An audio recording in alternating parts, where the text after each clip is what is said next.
Perhaps the greatest lie ever perpetrated on populations all over the world is the condensation trail lie.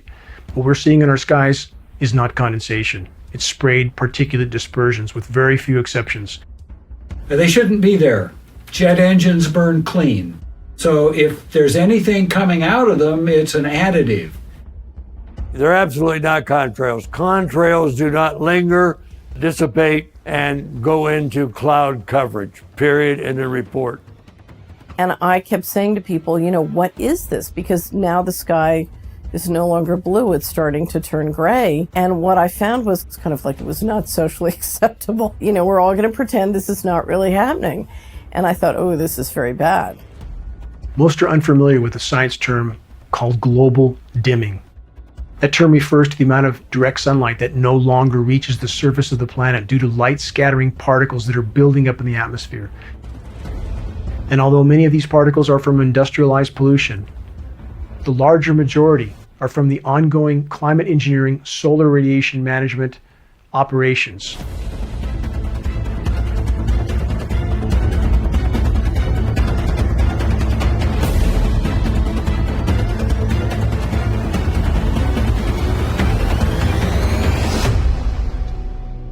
This engine, a high bypass turbofan jet engine, this is the engine that is on all military tankers and all commercial carriers, is in essence a jet-powered fan. 90% of the air that moves through this engine is non-combusted. This engine by design is nearly incapable of producing any condensation trail except under rare and extreme circumstances. And again, we have film footage of aircraft flying at altitude with nozzles visible, turning on and off.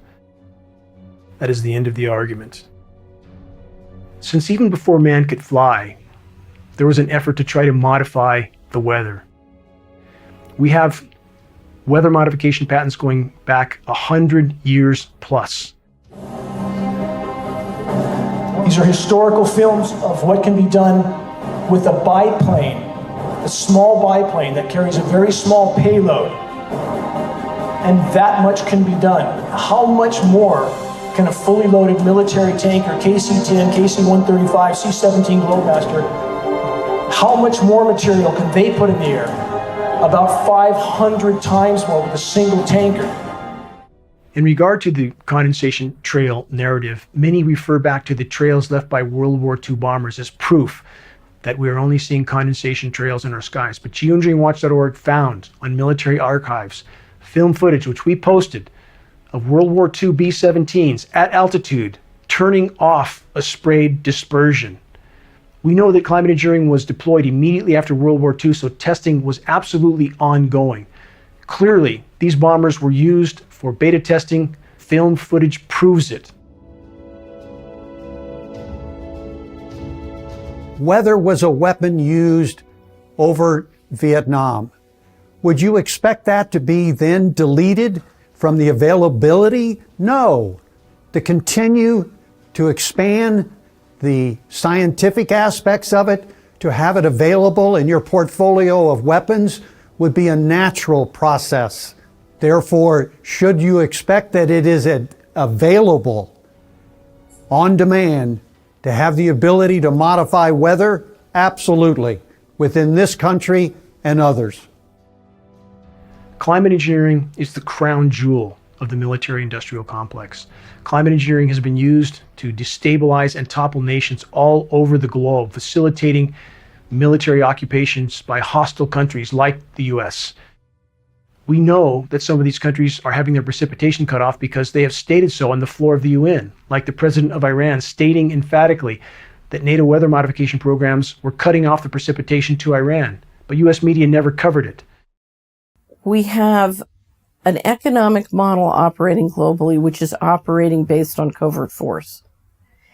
And I have very serious questions after watching the financial patterns as to whether that financial force or that force includes weather warfare. People were coming to me, telling me about this. So because of that, I went to the government in Ottawa under Freedom of Information. There was a 40-page report, of which half the pages were completely blank, and the other half had a lot of blank outs. But there was sufficient information to tell me that, yeah, they're aware. They call it geoengineering. One of the big problems is that when we find some new technology, we get all excited by it, by the potential benefits of that technology, and often implement it and use the technology before we have any idea of the negative effects. Shouldn't it be considered that every breath we take is laden with highly toxic particles that are wreaking havoc in our own bodies? Particles that aren't being reported by any air quality testing systems. Any official air quality testing are looking for PM10 or PM2.5, 2.5 microns at best. The climate engineering nanoparticulates are exponentially smaller. They go virtually unreported. These nanomaterials generate reactive oxygen species in biological materials, damage tissue, lead to advanced aging, cause cancer, causative agents of dementia. So, yeah, we might think that we're doing something positive for humanity to save our species, but we're also poisoning ourselves. Eventually, with the team that we formed at geoengineeringwatch.org, we were able to acquire a NOAA flying lab. We were able to test at altitude to confirm the elements that were showing up at the surface. Our intention was to do a point-to-point sampling mission. We could see these obvious patterns that were being laid out in the sky. We were really thankful for the opportunity to be able to get up to altitude. And on the return mission, we noticed that that cloud layer had descended, and we sampled below the cloud layer, we sampled through that confluent layer and above it. We found exactly the same elements listed in climate engineering patents, the same elements we found on countless surface tests of precipitation from all over the globe.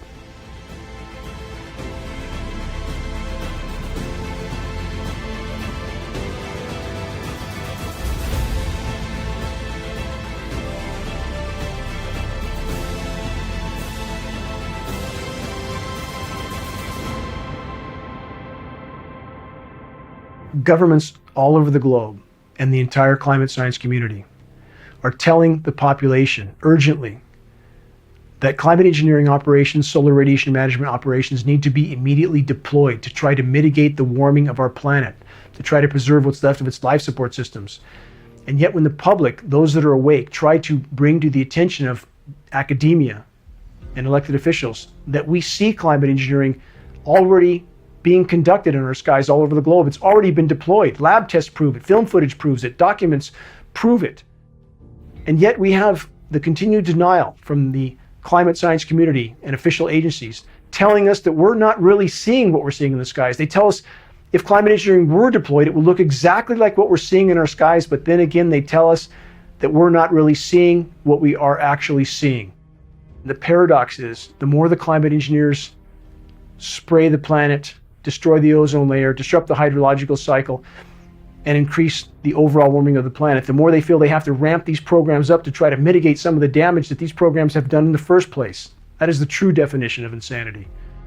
As a society, we are like a freight train heading for a broken bridge that is just a few years away from us. And I think people don't understand the exponential increase of toxicity in the environment. These operations should be considered the most insane endeavor ever deployed by the human race. These operations are systematically derailing all of Earth's life support systems in the attempt to blot out the sun. The myopic, short-term objective of trying to cool the planet while worsening the overall warming. The climate engineers, if these operations are allowed to continue, are pounding the nails into our collective coffins. From a scientific perspective, and what we know about nanomaterials and their effect on human health and the environment, this is a serious problem. And it really does warrant further scientific investigation. We need the answers to get to the bottom of this national security problem.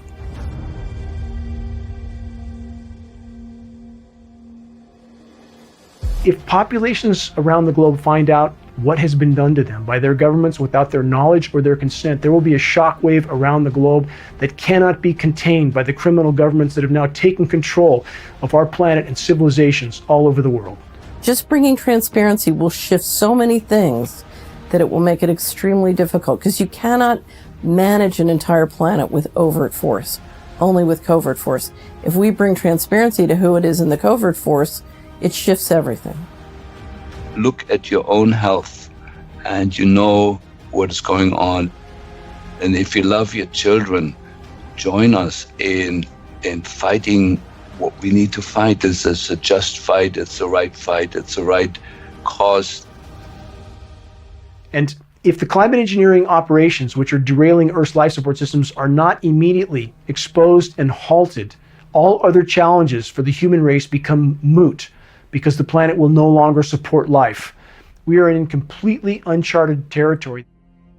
Virtually the entire web of life is being systematically contaminated and decimated by the ongoing climate engineering operations, on top of all other forms of human activity or anthropogenic activity that are wreaking havoc in the web of life. Climate engineering, mathematically, statistically speaking, is the single greatest and most immediate threat we collectively face, short of nuclear cataclysm. Sounds like pure science fiction, but there is a growing underground movement of people who believe that our harsh drought is part of a government conspiracy.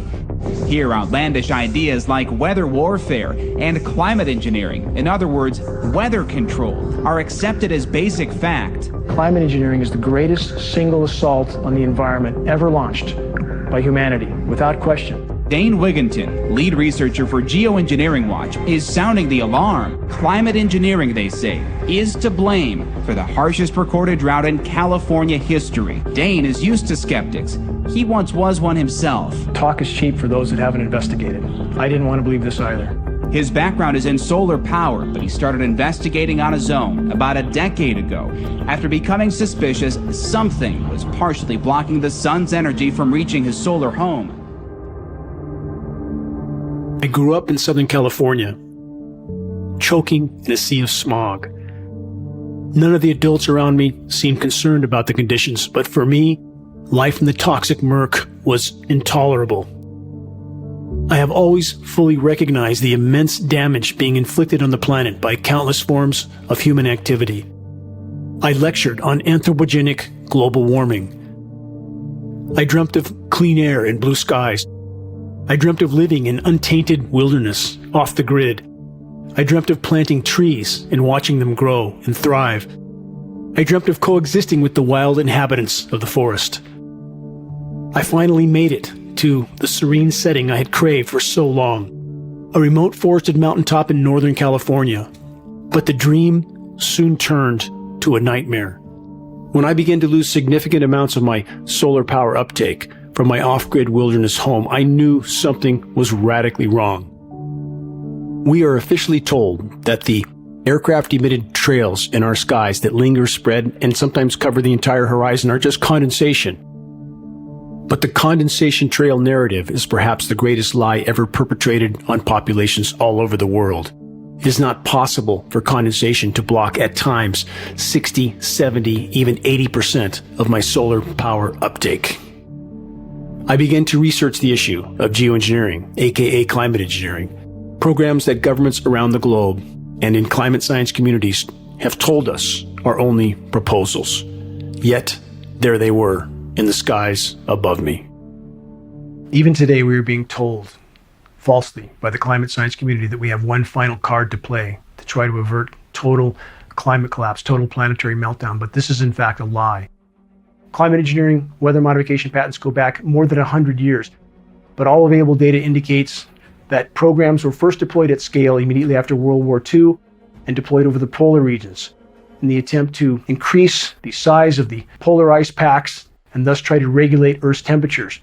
It lays the predicate and the foundation for the development of a weather satellite that will permit man to determine the world's cloud layer and ultimately to control the weather, and he who controls the weather will control the world. Numerous government documents posted at geoengineeringwatch.org. some as much as 800 pages long, prove that global governments, even governments that the public perceives as being adversarial, are in fact colluding and cooperating on the climate engineering issue due to the cross-border ramifications. You can't climate engineer over your own country without affecting the entire planet. They are all working together on these issues, and other governments around the globe are either actively or passively cooperating. Is the government experimenting with our weather? People say the government is up there in airplanes spraying all kinds of chemicals to change or manipulate the weather. It is called geoengineering, fighting global warming by putting a chemical dust in the atmosphere and reflecting harmful radiation back into space. You could use barium oxide, for example, which makes big fluffy clouds. You could use tiny little bits of aluminum, which is benign in the environment, and essentially manage the climate. There are 172 bills before the U.S. Senate right now calling for more weather modification programs. A Weather Modification Act calling for research in, quote, attempting to change or control by artificial methods the natural development of atmospheric cloud forms. My personal opinion is that we have to keep geoengineering on the table. We have to look at it very carefully because we might get desperate enough to want to use it. There is a line of research on what's called geoengineering, which are various techniques that would delay the heating to buy us 20 or 30 years to get our act together.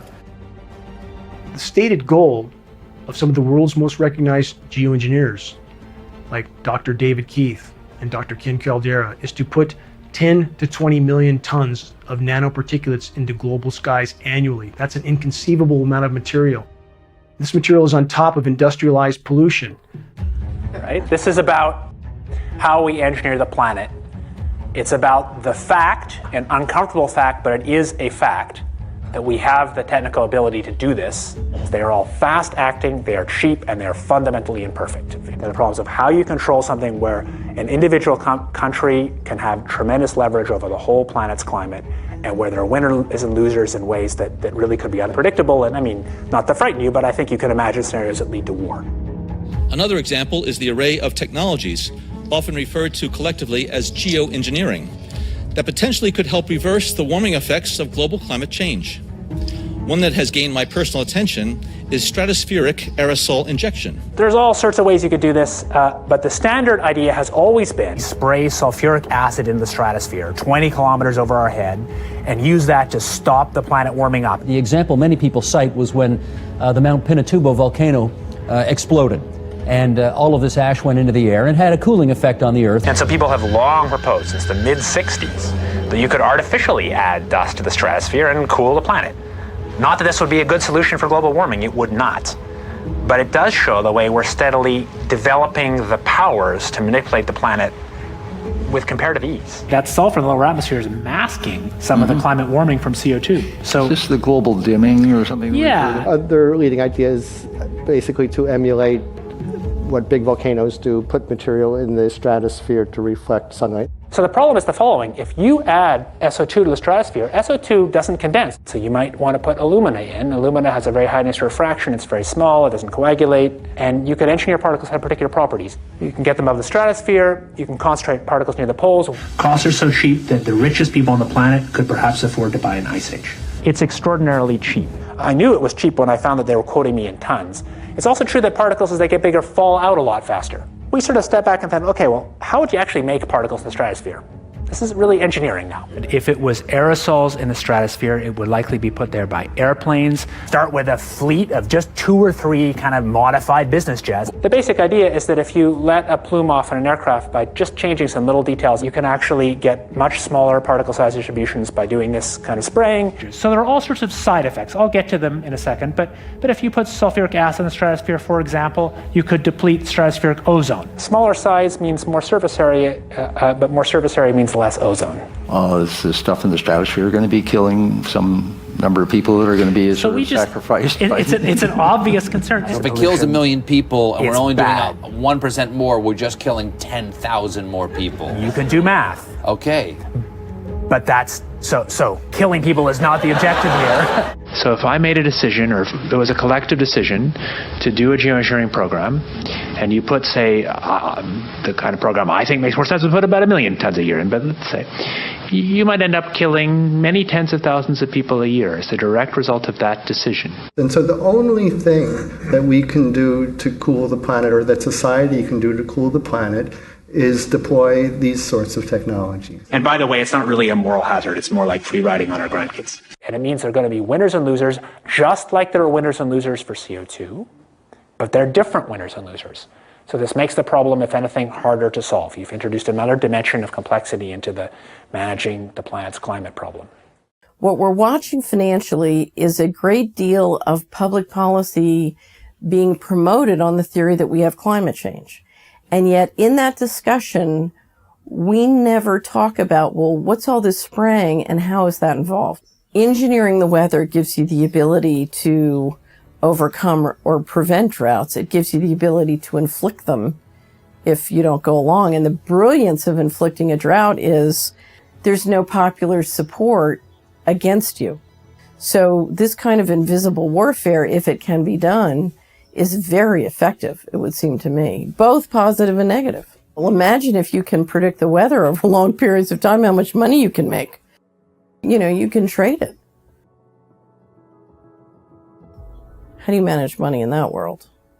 Many people message me confused and bewildered as to how it is possible that such colossal programs can occur in skies above our heads, programs of climate engineering and solar radiation management that are literally decimating Earth's life support systems.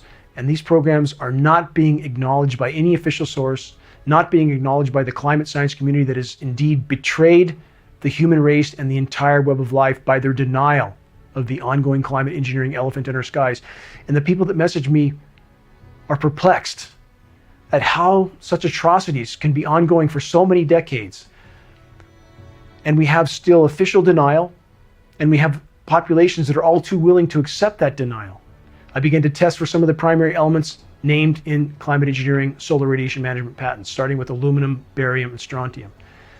My test came back from the state certified lab. To my dismay, these elements indeed were present in significant amounts, and subsequent tests showed higher and higher and higher amounts, continuing to escalate until one test was as high as 3,450 parts per billion of aluminum. This is highly toxic rain. I knew my life would never be the same because I can't look the other way. It's completely intolerable for me to live under toxic skies.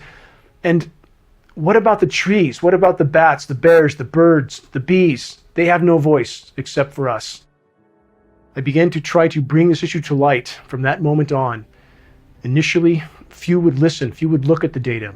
But as time went on, and as more and more people woke up along the way and realized the significance of attempting to play God with the weather and engineer Earth's life support systems, more individuals from different arenas joined the effort to try to sound the alarm. I want to tell you that we're in very great danger from the pollution that's coming down over us. And we've been led astray by the military-industrial complex. And they're responsible for the cloud's creation and weather manipulation programs. I sacrificed 4 years of my life defending the people of my country just to come home and find there are greater threats here domestically. There's something going on. I don't know who it is or why they're doing it. All I can testify is it's not natural and it's not normal. Now, the aluminum content of rain should be 0. And there's a lot of argument that aluminum is very common to be found, but aluminum is only common in a bonded form. It's not common in a free form, and we're finding high rates of free aluminum. Because you can spread so many small little particles through the environment, it dramatically increases the surface area that's in that environment because there's so many of them. When you look up at the sun and you see a white haze, that is aluminum floating in the air right now, and it's coming from the aircraft. Solar radiation management, SRM, to block the sun. That's the stated purpose. The consequences don't seem to be considered with these programs, but that is the stated purpose on almost all UN and global governance documents for these programs. And in the past 5 years, I have seen the number of patients with Alzheimer's disease, Parkinson's, and other neurodegenerative diseases tremendously increase, almost quadruple. United States code says you cannot experiment on the American public, and if you do, you got to report it to Congress within 30 days. Where's the proof that you did that? but is also to get the media to start reporting on this. So all of us have a consequence that we may not be aware of. And it is important for all of us to join together and to put a stop to these programs and to hold public discussions on them for as much as possible. And I want all of you to know that it's important that we realize that this is not normal and natural, that these are programs, experimental programs that are being conducted at this time, and we all have to stand up and say no.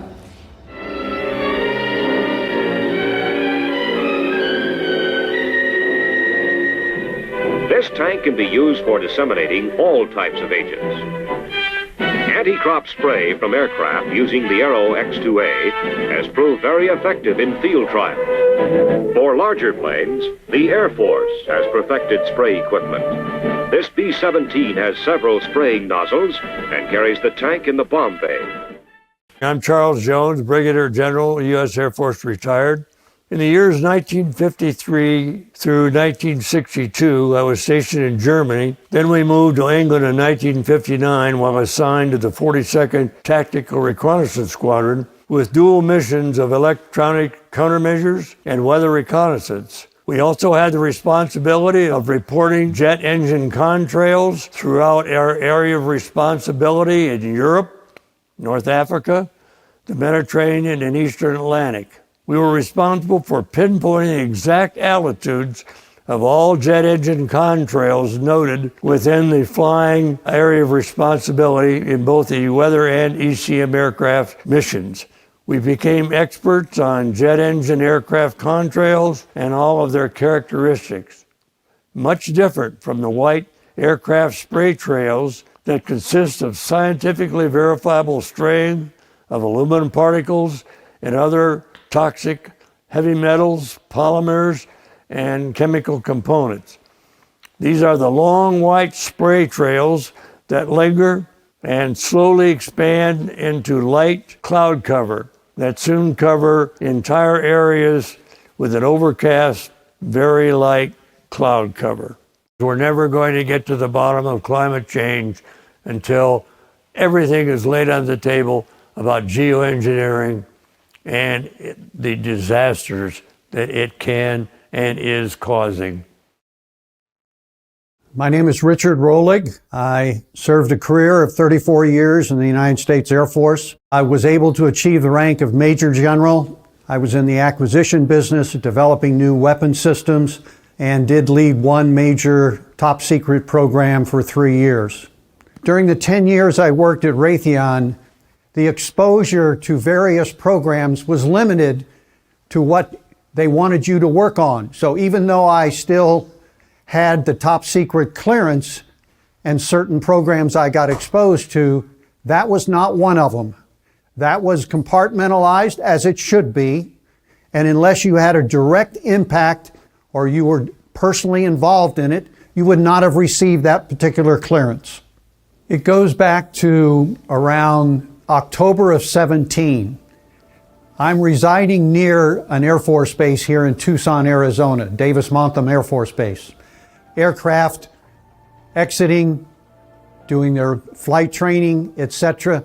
And having lived around Air Force my whole life, my father even being a pilot, it became obvious to me that the contrails that were coming out of some of the aircraft in the local area were not normal looking. They took on a different texture, they spread differently, and so as a result, I started talking to a couple ex-pilots that are part of the organizations, asked them to look at it. My wife is a pilot. I had brought her out of the house. We looked at the contrails, and it was obvious that they were not normal. So as a result, we started doing a little research. We called it the elephant in the sky. I mean, everybody on the planet is looking up and seeing this kind of spraying going on.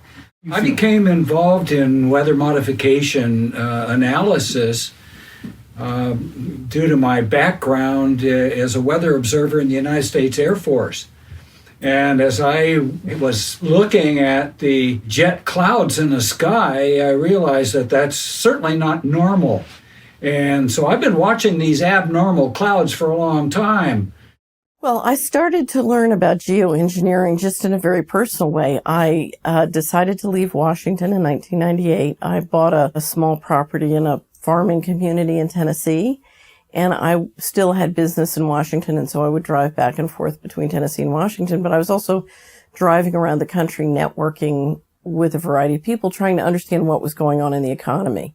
And as I was driving around, I saw this spraying, and literally you had planes crisscrossing in very unusual patterns. They'd fly back and forth, and you'd get this tapestry of crisscross spraying that would just hang in the sky for a long time. As an investment person, you're adding it up in your mind. Okay, we have 2 planes over this county flying this many hours and spraying this much stuff. This is very expensive. Who's paying for this? And I was doing a lot of research at the time on a great deal of money that was going missing from the federal government on a covert basis. On one hand, you have all this money going missing, and on the other hand, you have this fantastically expensive spraying program going on. The ongoing global climate engineering operations must be considered a new Manhattan Project on a scale that is almost inconceivable. Governments all over the globe are either actively or passively participating in the ongoing climate engineering insanity, all for their own reasons, all in the attempt to keep business as usual until the last possible moment. Geoengineering is occurring, it's been occurring, it is not new, and your tax dollars are funding this. Well, my name is Kristen Megan Edwards. I am a U.S. Air Force veteran. I served 9 years on active duty working in bioenvironmental engineering. Upon my separation, which was honorably, I went and worked for the VA in the Veterans Health Administration as an industrial hygienist and an environmental specialist. So as an industrial hygienist, my job was to protect people from such things as heavy carcinogenic metals and hazardous materials. And through that, all items that came on base was approved through what is called an Air Force Form 3952. And that is a hazardous materials acquisition. So in order for a chemical to be brought on base, it had to be tied to a specific task. If people were painting aircraft, we knew where that paint was going and what it was being used for. And this was all for liability. So when you start to find constituents coming on the base that you're trying to remove from the base and engineer out through different industrial processes, that was a red flag for me and really told me to do my own research. I've often wondered with the large amount of people in all branches of the military who work in an environmental facet, why they aren't coming forward. I don't think a lot of people are connecting the dots. Now, I wouldn't have stumbled upon why these constituents were being brought on base unless I had heard about geoengineering. So a lot of times I think people are supporting an operation but haven't really seen outside information to tie it to why this is going on. To see how much taxpayer dollars are used in military operations, whether they're peacetime or wartime, to see how much money is spent to reduce hazards, again, that affect human health and impact the environment, is a complete contradiction to geoengineering using wartime exemptions to not be cited through the EPA. This is a huge waste. This is fraud and waste from the US government. And that this is allowed to go on to me is unbelievable. I think it's one of the most dangerous, diabolical things that has ever happened to us. It's the most dangerous thing short of a nuclear cataclysm. So I take it very, very seriously and will do everything I can to try and expose the problem and encourage people to do likewise. Well, when I was growing up, I was really a fan of Kurt Vonnegut, and Kurt wrote some remarkable works. And I later learned that most of the fodder for that work came from the work of his brother, Bernard Vonnegut, who was a scientist at GE under Irving Langmuir, the lead scientist there. That work was focused on the production of ice crystals at elevated temperature using a compound called silver iodide. I would like to take you into the laboratory and show you a few of the experiments that led us to our outdoor experiments in converting clouds into snow. These are some which I photographed that were formed in the laboratory. This is a picture of the first cloud that we seeded back last November. Putting dry ice from a small dispenser in the bottom of the plane, under many conditions of course, full-fledged snowstorms will be produced in this way. Nature at last has permitted to do a little something about the weather.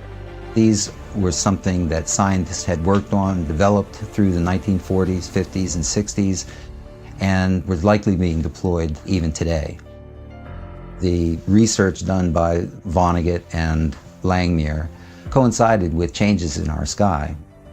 As these programs, or at least this type of research, increased, the skies started to change. My first real observation of those changes and real awareness of it came, I was looking up and saw patterned skies of these trails that were being laid out by planes, then developing into confluent layers that would drift perhaps hundreds of miles, changes the weather, changes the temperature around you. Also, the light intensity and the quality of light was changing. It was funny that there was not really a lot of published literature on this material. There had been some governmental reports that I had dug into. There was some evidence that this type of research was being conducted. And in fact, there was a presentation that was given where Dane Wigginton asked some questions about the materials that they were discussing and their possible role in weather modification programs. Numerous air quality studies, including from CARB, California Air Quality Resource Board, have named submicron-sized particulates as being particularly harmful for human respiration.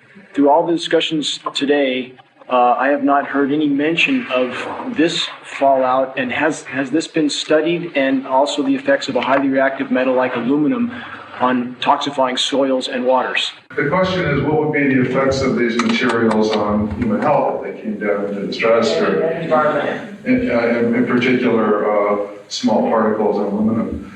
In our climate model, we looked at how much additional acid rain, acid snow you would get from the sulfur coming out of the stratosphere if you did it at a rate of 5 megatons per year or 10 megatons per year of sulfate. And it turns out that amount is so much smaller than what humans put into the troposphere on an annual basis by burning fossil fuels as a byproduct, that even in pristine areas, the soil would have a buffering capacity and it wouldn't be harmful. So the collaborators of mine working on the aerosol scheme are actually folks from Carnegie Mellon who focused on human health impacts. And while we haven't published it, that was the very first thing we did, was do the order of magnitude calculation in the federal pencil paper, but with an expert on human health impacts about whether there could be an issue.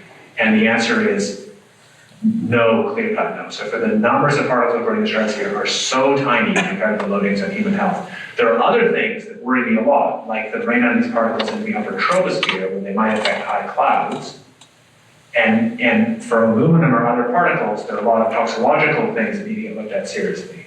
But if you're just thinking about the sheer number of particles and the human health impact of small particles, the answer is, well, we haven't published it. That was the first thing we looked at with some of the leading experts who do epidemiological research on human health impacts, and it's not even close to being an issue. So 10 megatons of aluminum dumped into the atmosphere will have no human health impact. So let me be more careful here.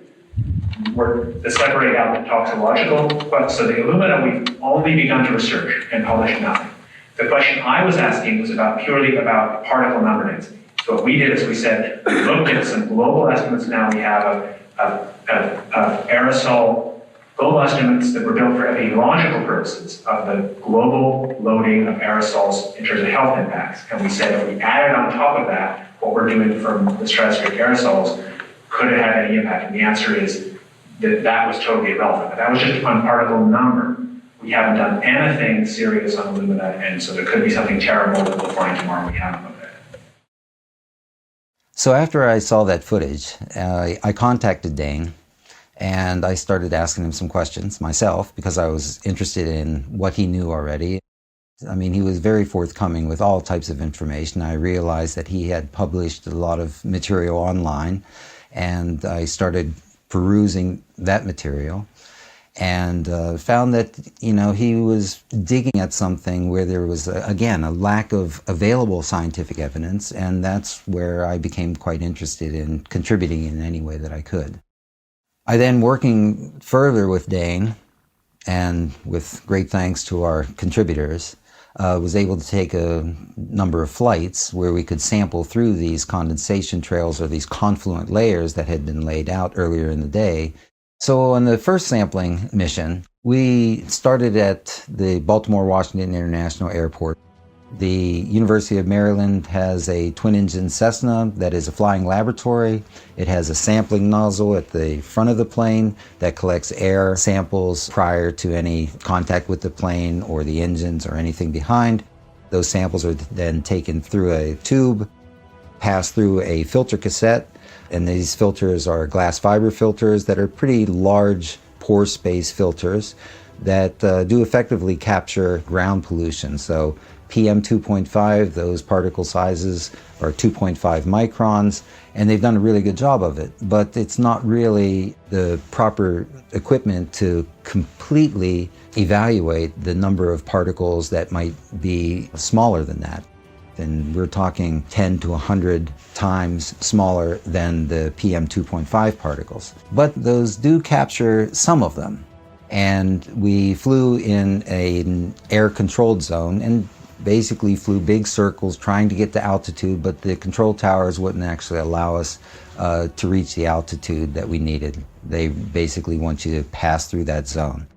The second flight that we conducted was flown from BWI to Albany International Airport. All right, we're just in pre-flight here. This morning, we observed emissions from several planes, several high-altitude planes, flying between 25 and some up to 40,000 feet. And the trails that were left behind these planes spread out into a confluent layer.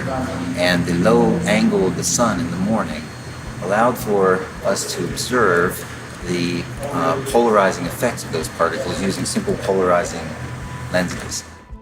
We could see these obvious patterns that were being laid out in the sky. We were really thankful for the opportunity to be able to get up to altitude, that we could observe these materials and sample that cloud layer. Our intention was to do a point-to-point sampling mission where we could actually reach altitudes, approaching 20,000 feet. Unfortunately, on our flight from BWI to Albany, the layer that we observed was at 27,000 feet, and I think we made it to about 23,000 feet perhaps, and so we were below that confluent layer that we observed.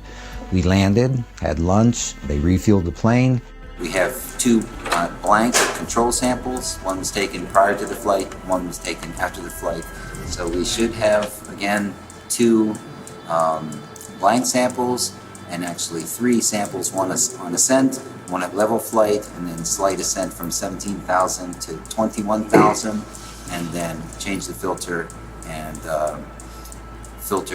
took another sample, a third sample, as we descended. And then on the return mission, though, we noticed that that cloud layer had descended from 25 or 27,000 feet to about 17,000 feet.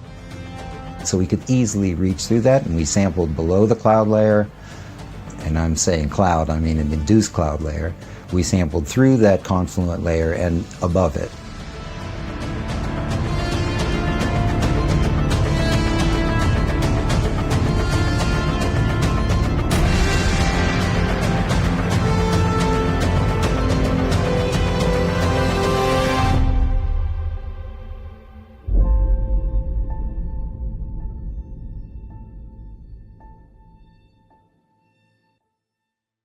The basic building blocks of climate engineering are to saturate the atmosphere with electrically conductive light scattering particles and polymers, particles like aluminum, barium, strontium, manganese. These particles are then manipulated with extraordinarily powerful radio frequency microwave transmissions that can heat the upper layers of the atmosphere like the ionosphere, that are used to create pressure zones that steer upper level wind currents, which then steer weather systems. These particulates, when they are manipulated with these frequencies, can literally move air masses. This is an integral part of climate engineering that is not known or being acknowledged by many. Extraordinarily powerful and dangerous radio frequency microwave transmissions. Electromagnetic fields are energy sources, and they're going to be interacting with moisture in the air or our bodies or whatever. And therefore, it's not at all surprising that you're going to find some movement in relation to exposure of weather patterns to electromagnetic fields. When you have things like HAARP that can send electromagnetic waves into the air column, If you send, lower frequencies, you can calm it all down and you can cool it. Or you can excite it and you can heat it up. So there's complete control of temperature within the environment. In 1985, Bernard Eastlund applied for patents. Many claim that these patents have become the blueprint for HAARP, High Frequency Active Auroral Research Program. HAARP is a large antenna where we beam radio frequency energy up into the upper atmosphere. Applications discussed in the patents included destroying missiles. Communications control and disruption were included. There were some other ideas, both to possibly modify weather. What we can do with an antenna is change the portion of the sky into which we insert the energy.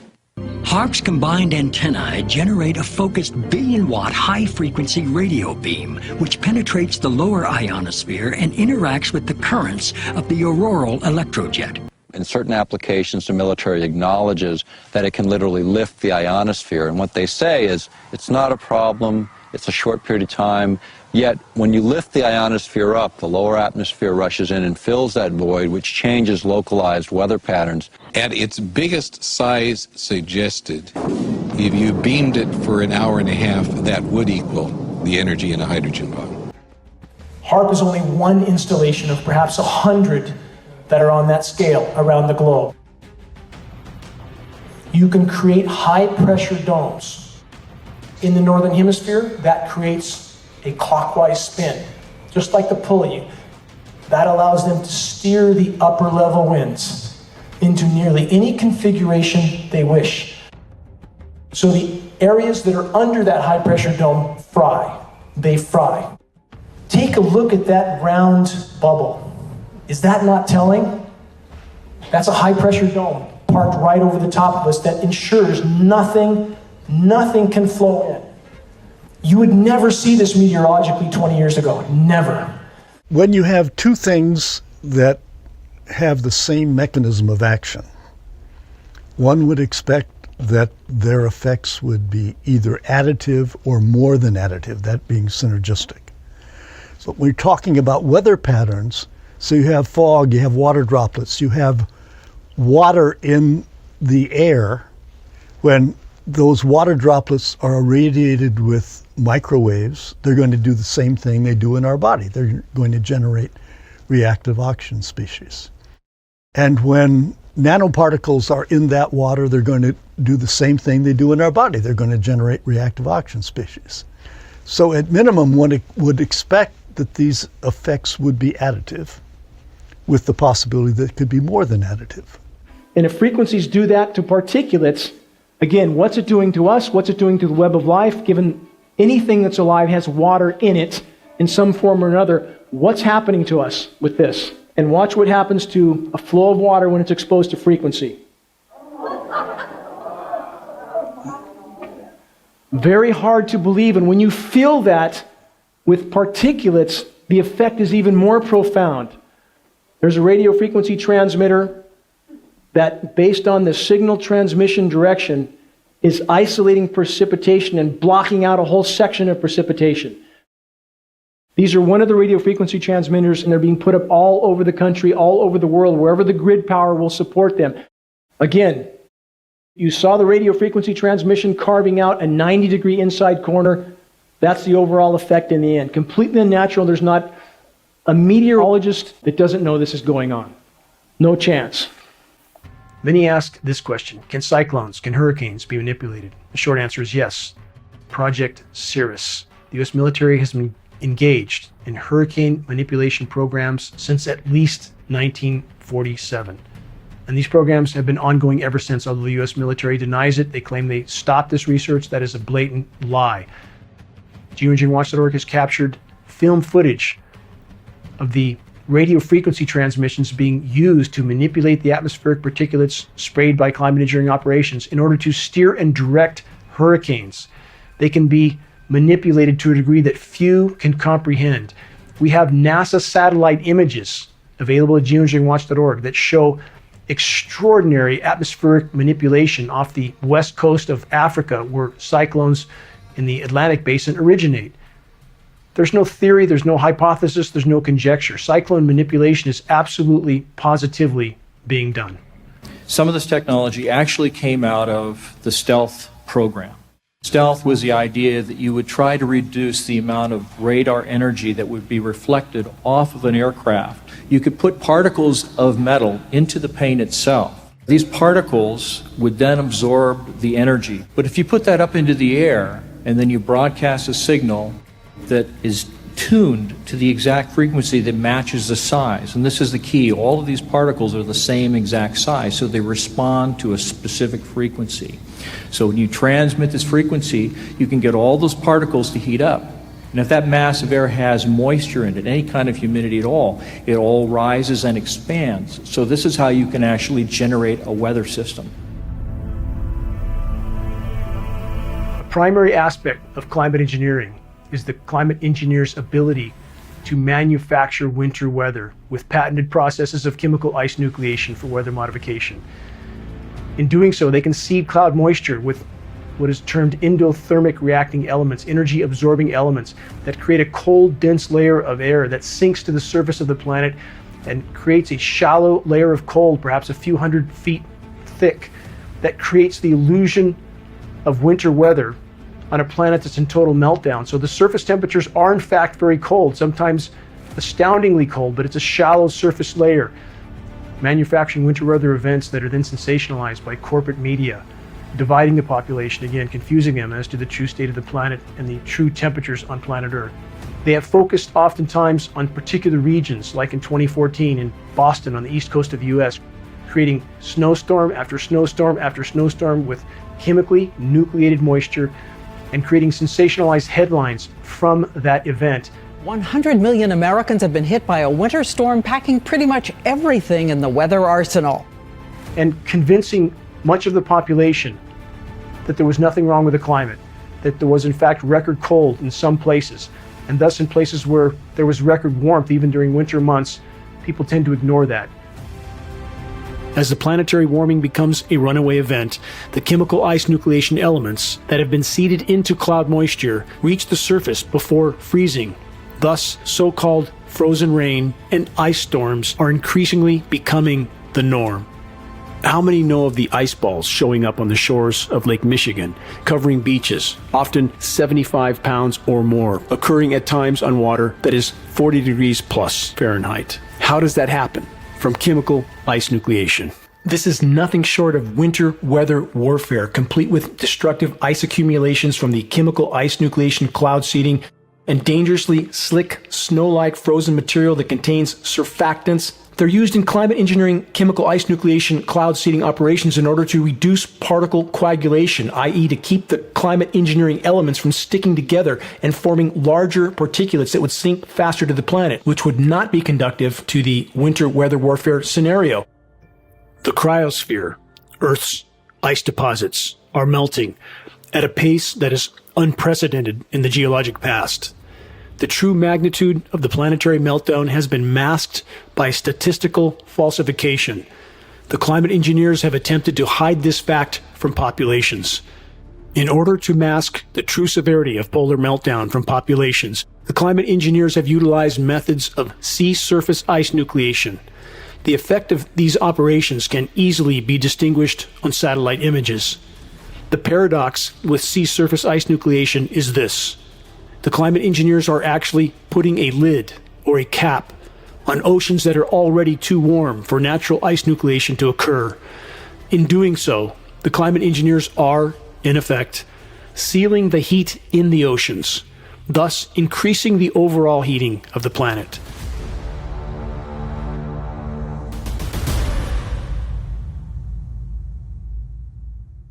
It's another larger specimen of black oak. It's mid-February. It's already leafing out. It's 2 months ahead of when it should be leafing out. The leaves last fall stayed on the trees, and in late November, December, when a certain series of rains comes, we've seen this the last 4 years, all the leaves on the deciduous trees wad up dead, but still hang on the tree. As you see lower down on this tree, that's what we have. It appears to us as if some sort of defoliant is included in the aerosol spray mix. And we know fruit farmers have been using this type of method to cause their orchards to go dormant for years. This is because the temperatures have been rising so progressively. Defoliants remove the foliage or leaves from the plant. A week after defoliation spraying, the plants stand dry and almost leafless. Defoliation, a maneuver designed to peel back the cover from which the Viet Cong spring ambushes on Allied supply convoys and troop movements. Decomposition of forest floor duff, the materials on the forest floor, leaves, pine needles, twigs, and sticks, is now almost non-existent. The soil microbiome has been devastated.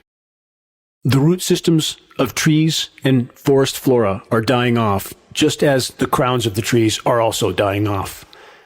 Climate engineering contamination is not only killing soil microorganisms, it is also causing trees to shut down nutrient uptake, which in turn initiates a slow, protracted death of the forest.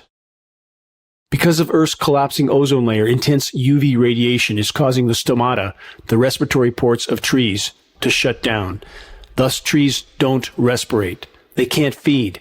They're simply dormant. The forest no longer smells like a forest because the trees are not breathing. Even during the spring and summer months, an increasing number of trees are growthless. What we are left with is stagnant, silent, dry, dead, and dying forests that are just a spark away from total incineration. Every single person that I've talked to so far has made the mention that I don't know why it's doing what it's doing. It's burning differently. It's burning more aggressive than it has in years past. And I know we say that every year, but it's unprecedented. It's burning in every direction all at the same time. The single greatest factor that is creating the conditions for the unprecedented wildfires all over the globe is climate engineering. Why? Because climate engineering is disrupting the hydrological cycle, i.e. the rain cycle. Climate engineering is destroying the ozone layer, which is bombarding forests with incredibly intense UV radiation, killing them from the top down.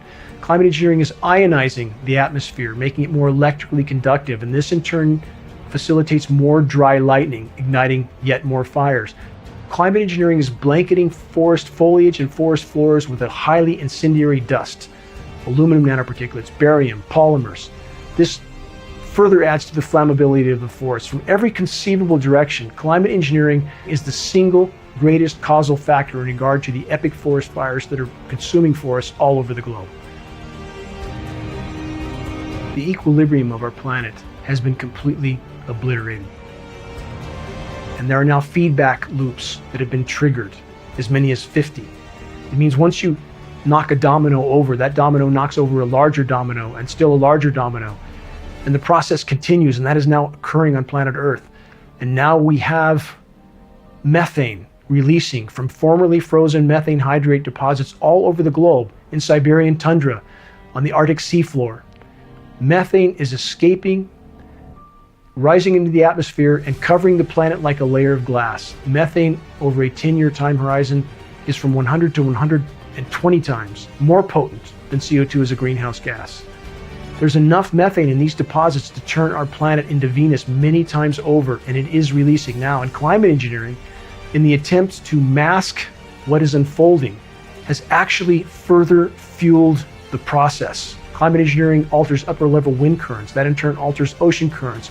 Now we have warm water pumping into the Arctic in places it should not be, causing massive methane blowouts that have to be seen to be believed. They can be seen when they occur on terrestrial areas like the Siberian tundra. Massive craters that look like something from a massive nuclear war.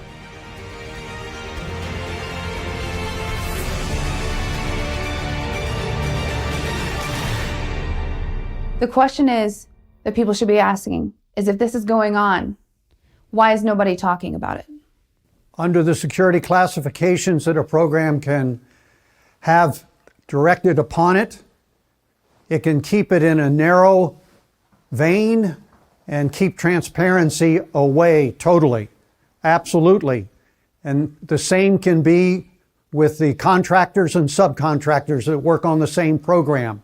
That is to be expected. Any contractor that deals with a classified program will be as compartmentalized as the government program office is.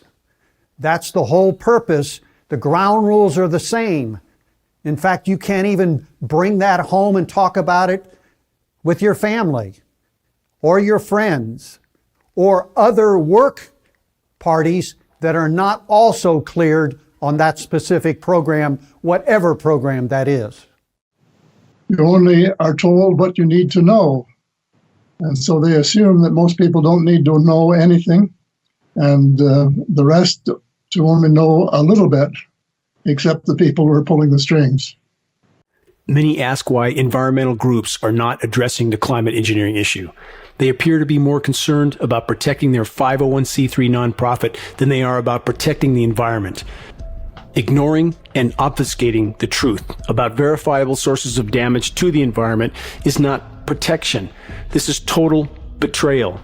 It's the same fraudulent behavior we see from every large corporation on the planet, towing the line for the power structure while decimating the entire biosphere in the process. Turning two blind eyes to this situation will not save us from the reality of the near-term impact we are facing. Here's the bottom line. There can be no legitimate discussion about the climate or the state of the climate without first and foremost including the climate engineering issue. We do not have political representation for anybody being interested in saving this planet, and that is something I cannot understand. There is an ever-increasing unhealthy cooperation between really all of the major media and the forces behind the scenes that are responsible for the environmental destruction.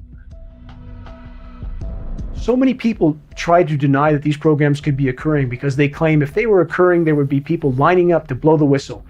And that is so utterly and totally false when we know that with modern day surveillance, every word that anybody of significance says is recorded somewhere by someone. And when we know what happens to whistleblowers like Julian Assange, why would anyone line up to put their own neck on the block to blow the whistle on these types of programs, knowing that it will at minimum destroy their life? Even though half the pages were blanked out completely and others partially, the fact that they provided me this information and acknowledged, yes, they were aware, it's geoengineering, they were aware, they knew it was happening, and they were monitoring and part of it in that respect. So it's happening, no doubt about it. If these programs were in any sense benevolent, why would there be an illegal federal gag order right now on all National Weather Service and all NOAA employees, the nation's weathermen, an illegal federal gag order? Well, that should tell you right away that all of this is happening at a really high level, obviously. So they won't take questions on it. They feed us BS information on what's going on. The people that are telling us what we ought to be doing are leading us astray. And there needs to be a comeuppance and a really good investigation of what's going on. If you look at the total wealth that we can create on planet Earth, if we create a financial system which supports life and is in alignment with life, what I will tell you is our current financial wealth is less than 1% of what's possible. We don't have economic problems on planet Earth. We have a political problem. But the economy is so suboptimized, and that's because there is this force controlling it from top down. So whatever's going on, I say tell the people, because the people can deal with it, and the people can, whatever problem there is, they can deal with it or they can solve it. So I'm big on transparency, and I know if enough people push for enough transparency, we can figure it out. Could a strange substance found by a Southwest Arkansas man be part of a government test? KSLA News 12 investigation reporter Jeff Farrell shows us the results of testing we had done about what's in our skies. They begin as normal contrails from a jet engine, but do not fade away like a normal contrail. KSLA News 12 had the sample tested at a lab. The results? A high level of barium, 6.8 parts per million, more than 3 times the toxic level set by the EPA. We're just about ready to go into the clean room facility. We will be looking at the samples by scanning electron microscopy. Scanning electron microscopy will provide information about the particle size distribution. We will be able to get some elemental analysis. What really this technique is for is to prioritize our samples for downstream more advanced imaging, more high-resolution imaging, especially by transmission electron microscopy. Put on a fresh pair of gloves. We're going to start with sample number 8. This is a blank that was collected on the return flight. No flow through this filter, so this filter should be free of any particulates. I'm going to use these scissors and forceps that have been cleansed with isopropanol and then acetone and wipe free with these dust-free cloths. These are the series of samples that we're interested in. These are samples number 9, 10, and 11. These were taken on the return flight where the plane passed through an induced cloud layer. Number 10, I believe, is the one that was passed through a cloud layer at around somewhere between 17 and 19,000 feet. I will take time to cleanse the instruments between each sampling. Preparing sample number 9, near the center. Opening it to ensure that the surface that had received the particulates is facing upward. Number 9 is completed. Now processing sample number 10.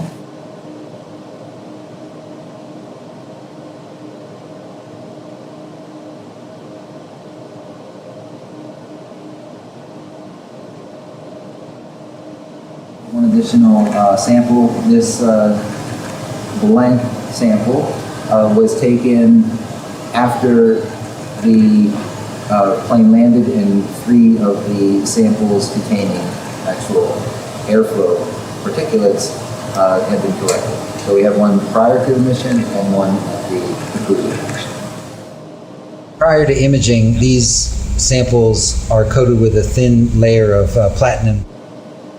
The platinum helps to take the excess charge or electrons and drain them off to the snub. And now we'll do the samples where we pass through the cloud layer.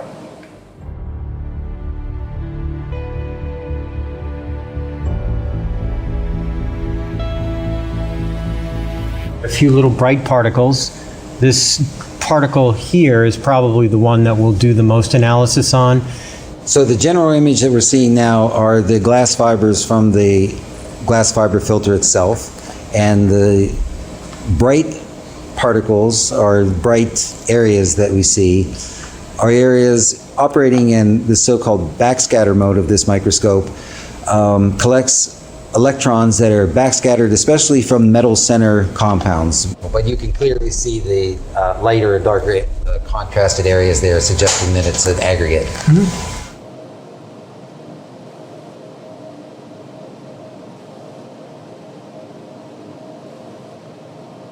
Some of the smaller particles in here we're looking at on the order of about 450 nanometers long. But there's also smaller particles in there too.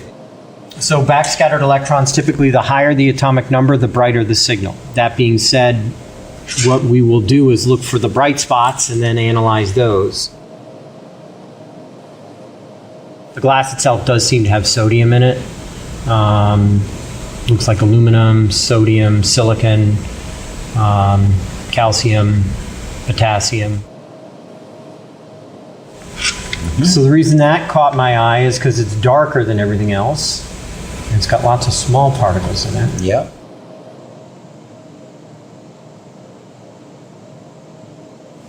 And this gives us a lot of information. Again, it identifies which filters have qualitatively more materials, just, basically we see more material on it. It also gives us information about size of particles and potential for aggregates that we might be dealing with in the samples. Barium sulfide again? So barium sulfide is interesting. What he's doing now is just getting a higher resolution image of it to see if this is indeed a single particle or if there's any evidence that there's an aggregate of smaller particles.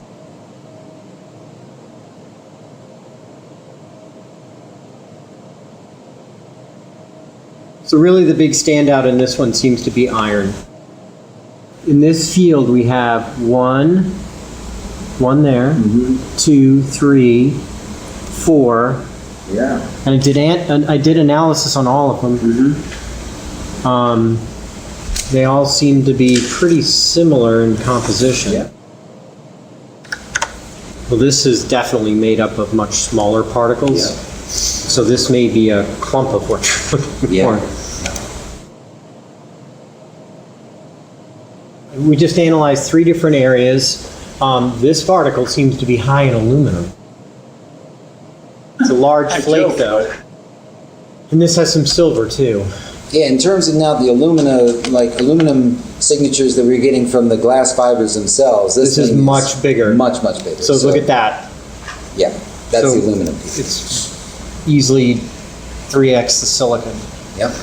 And I think the silicon and aluminum are pretty similar in the glass. Thoroughly so here, if you look at just the dull. glass fiber, silicon is significantly taller than aluminum. So that particle there is mostly aluminum. Yeah. So measuring this one right here, this is below 70 nanometers. Right. Good. In the precipitation samples that we've seen in the past, the aluminum oxide particles that we've been seeing are on the order of 40 to 60 nanometers. So that's consistent with the size that we've seen from precipitation events. Again, these samples were collected directly from the air.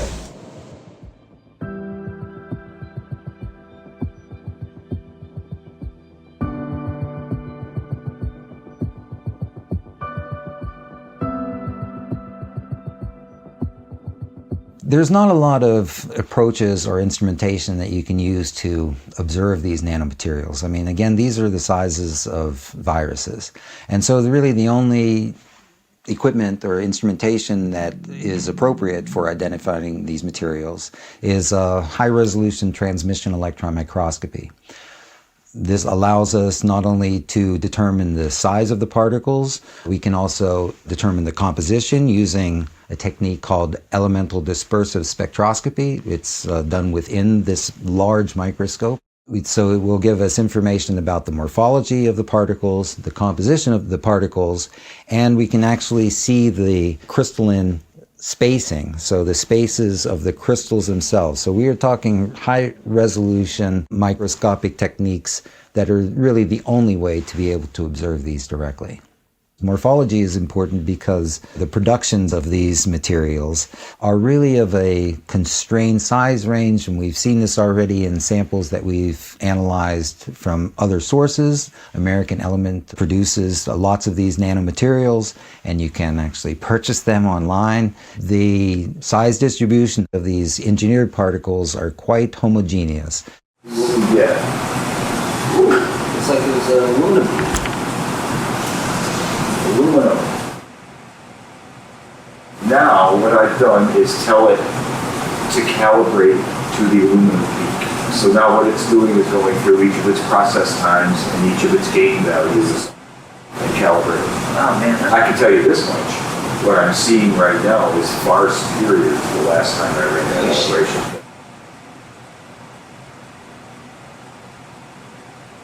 So you see you got 2 calciums, right?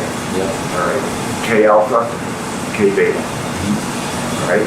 This barium peak is probably an L or an M. Here's your major barium. Yeah, and then you have the other to confirm there. Correct. Barium is a triple quadruple. It's definitely yeah. Yeah. Oh yeah.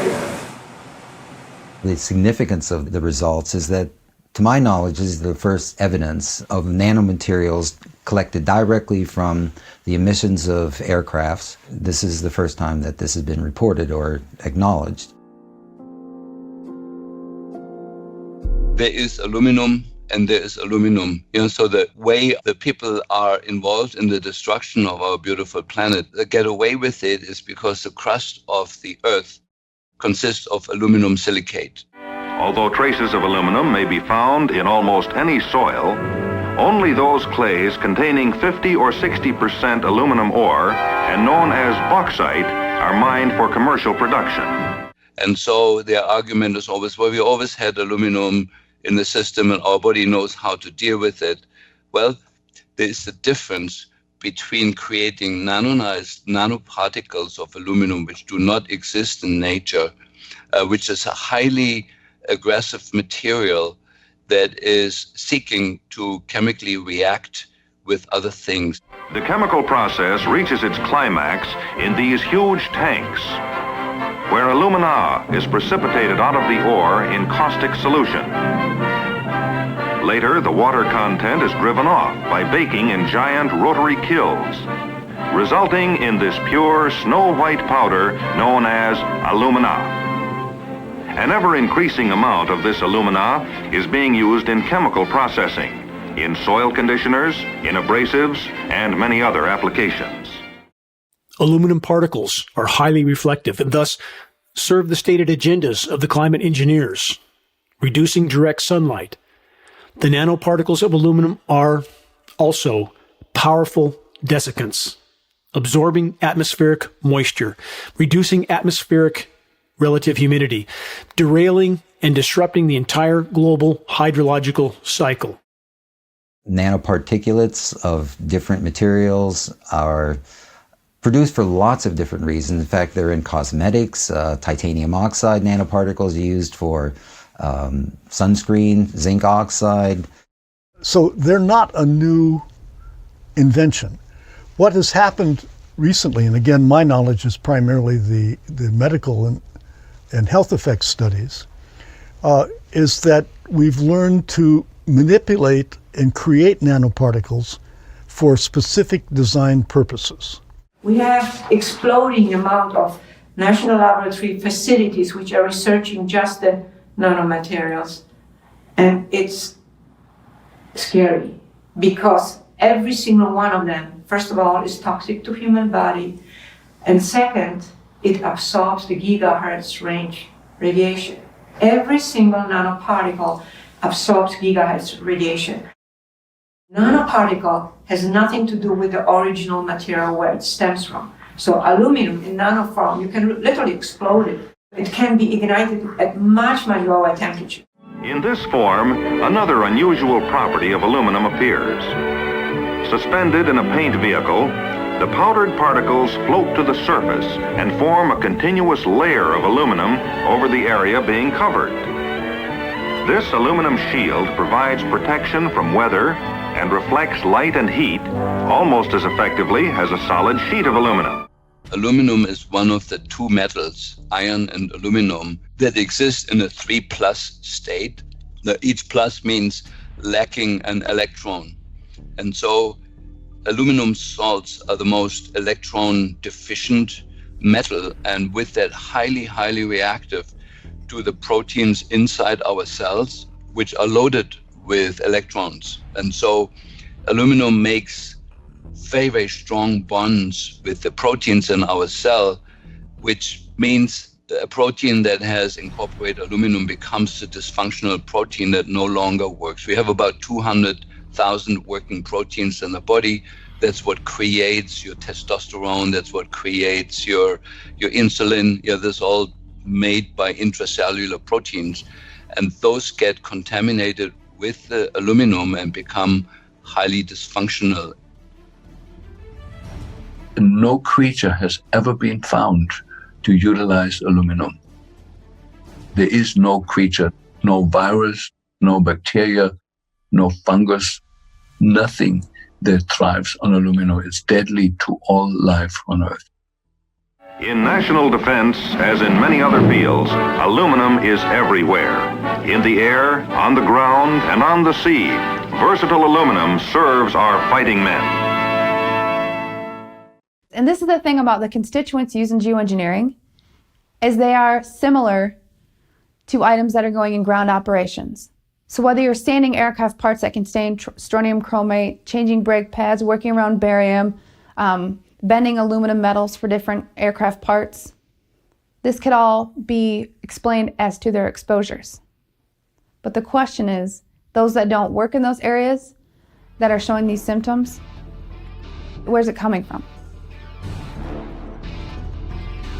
think in the next couple of hours we'll see that actually open up a bit before the clouds start to return a bit. That's the high cloudiness we're being sprayed up from the north. There's more upstream, though, for us later on this afternoon into this evening. That we've been dealing a lot with some military activity in terms of chaff anyway, and that's something that I experienced for the first time yesterday. That was a whole lot of fun, and that's where the military just basically dumps some of the tiny particles of plastic or metal mylar into the atmosphere. And when you see this kind of a pattern like this, you can rest assured there's something going on. They're actually little bitty magnetic and little bitty strips of, whether it's aluminum. Then you see these bands of very distinct cloud cover moving into the region. That is not rain, that is not snow. Believe it or not, military aircraft flying through the region is dropping chaff. Small bits of aluminum, sometimes it's made of plastic or even metallicized paper products, but it's used as an anti-radar issue, and obviously they're up there practicing. Now, they won't confirm that, but I was in the Marine Corps for many years, and I'll tell you right now, that's what it is. So we conducted the analyses of these nanomaterials and conclusively confirmed that there were aluminum oxide, barium sulfate nanoparticles in the samples that we took on the East Coast on that second flight. For my mind, that would be sufficient, but I'm also was quite interested in, well, what's going on the West Coast? Are these similar types of results can be collected in various regions? I was really thankful to be part of a third sampling mission. We flew from near San Diego up to the Bay Area and back on one of these days where, again, there was clear evidence of patterned skies being induced by the emissions of aircrafts. In this sampling mission, there was a couple of different things. One is that we used a Learjet. It's a pressurized cabin, for one thing. We can get to higher altitudes. It's much quicker.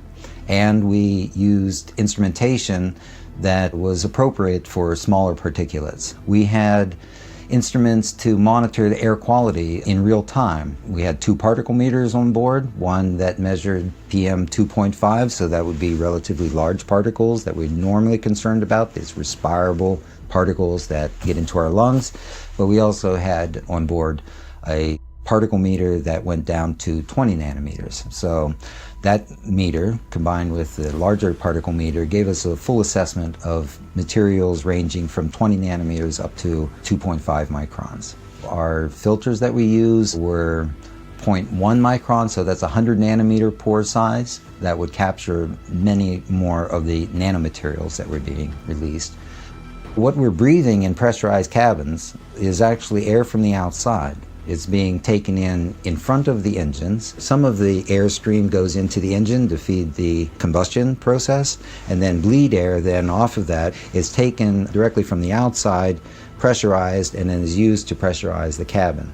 And we could sample it right from the vents. So we had a sampling wand that we could hold up to the vent, and the sampling wand was sampling for the ultrafine particles. We sampled through one of these confluent layers, and as we passed through that layer, the larger particle meter basically read just ambient air within the cabin. With regard to the nanoparticle meter, there was clear evidence that there were smaller particles at significant numbers present within that layer. And that is significant. I mean, this is not only just the number of particles that we observed, but also that they were confined to that smaller size range. Above the layer, again, the air quality was quite good. Below the layer, air quality was quite good with regard to the smaller nanoparticle meters. But within that layer, there was clear evidence that there were smaller particles at significant numbers present within that layer.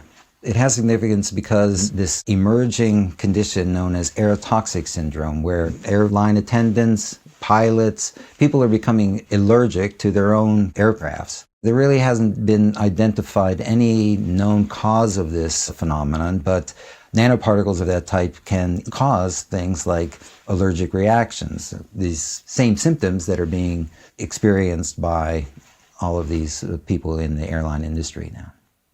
The data that we collected using the particle meter is already convincing in terms of there are nanoparticles that are present within that induced layer. What is needed now is a larger contribution from a broader community of scientists, health workers. However, that takes time.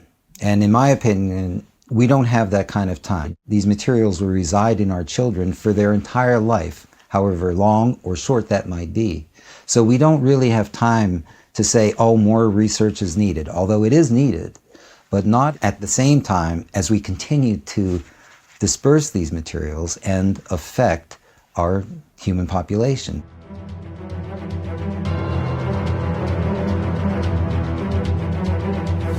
In the east and in the west, large forest land areas have been sprayed to kill destructive insects. This work by airplanes is significant. It has an indirect effect on all Americans.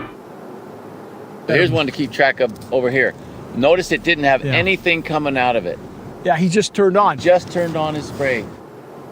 With commercial airlines, you're not going to get this kind of converging intersection, even though they're at different altitudes. But the important thing to consider, there's not a natural cloud in the sky. Everything in the sky is an aerosol out of the back of an aircraft. Anybody who says that can't affect the weather is simply ignoring logic and reality. My rock climber's mentality says you have to face reality. You just have to face reality, or if you don't, you could end up at the bottom of a cliff because gravity will take you there. When I see El Capitan over there looming in the distance, and I think about the times, I feel what this place has given me is so much as a human being to experience life. You can't not care. You have to care about it. You can't not care. You can't not care. That is not human. That's a human who's been conditioned to no longer be a human being. With all the spray that's been put up in our atmosphere, it apparently has come down and it's affecting the environment. You see all the trees that are dead and in the process of dying right now, flashing out. And you can see the really brown ones that have just flashed out with the needle still on them. And it's progressing throughout the whole hillside. Even on the top slope, if you look to the back slope up there, I mean, they're flashing out everywhere. That's right. You don't have any kind of uniform green. You have just various colors of dead and dying. That's all you have. What a thought that we're standing here at this point in history dealing with this madness. Maybe 2 years from now, we won't even be able to stand here. It's been proven this is happening throughout this country and around the world. This is supposed to be Yosemite, a national treasure, World Heritage Site. You want to take a picture? What are you going to see? Climate engineering operations are saturating our atmosphere with light-scattering particles that alters the light spectrum that reaches the surface of the planet. This in turn affects photosynthesis. The sunlight that is going through this layer piggybacks the frequency of those toxins when you're exposed to the sun. When there is that gray halo between you and the sunlight burns and it feels very, very unpleasant, and you end up feeling miserable at the end of the day. Whereas when the sun goes through a clear blue sky, you may get a sunburn if you stay there too long, but it's a pleasant warmth that you're getting. We've been told that the ozone layer is recovering, but that's a blatant lie. That's a cover-up. We're being bombarded with very dangerous levels of UV radiation, not just UVA and UVB, but UVC, the last spectrum of UV radiation before X-ray. So if we have 10.5 milliwatts per centimeter squared and we subtract the UVA, which I believe was 4.3 milliwatts per centimeter squared, we end up with about 60% of the total incoming UV is UVB, and that's simply off the charts. It is well known and understood in the science community that climate engineering operations would damage the ozone layer. But because the science community is betraying the human race and the entire web of life, they are not admitting that these operations have long since been deployed and are destroying the ozone layer. And when people feel how intense the sun feels in their skin, it is not their imagination. Extreme UV radiation is killing plankton. Plankton populations globally are plummeting. At this point in time, plankton is the single largest oxygen producer on the planet. No plankton, no people. Climate engineering from every conceivable direction is pounding the nails into our collective coffins.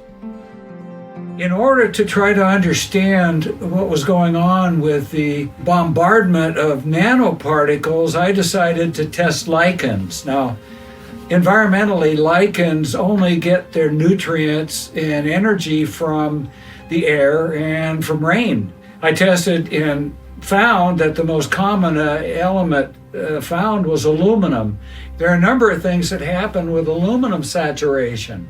Rather than acidic, it creates a basic formula in the soil which favors some plants and destroys others. In root systems, it can have a significant impact on their absorption and nutrient uptake. The pH of the rain is 10 times more alkaline than it used to. The pH of the soil is 10 times more alkaline than it used to. For acid soils, they've gone neutral. It hasn't gone much past neutral, but is still 10 times more alkaline than it should be. The soil has been the most destructed entity on the planet. We know that the soil contains tens of thousands of different species of microbes, bacteria, fungi, helminths, viruses, that are absolutely essential for the soil to produce food that actually nurtures us. A lot of work has been done on tobacco and wheat and rye grasses, that germination of seeds in the presence of nanomaterials, of aluminum oxide for instance, significantly stunts root growth and leads to a plant that has been compromised. Most of the oxygen that's being produced by our planet is produced by things like trees and algae and cyanobacteria. All of these life forms are negatively impacted by exposure to nanoparticles of aluminum oxide and other nanomaterials. You see smaller plants in front with the very discolored leaves. That's fungal infection. As the bioavailable metals are killing soil microbes, changing soil pHs, changing forest soil compositions, it has a horrific domino effect. Whole specimens, mature specimens of manzanita flash out stone dead black from fungal infection. In the geoengineering mix, these are nanoplastic particles that are spiked with aluminum, with titanium, with strontium. Basically, the oceans are covered with a sheet of plastic. The oceans can no longer evaporate the water that the atmosphere needs to keep the earth blue and green like it used to be. The algae in the ocean depend on a lot of sunlight in order to produce oxygen. And they can't do their job anymore because they're not getting the light they need.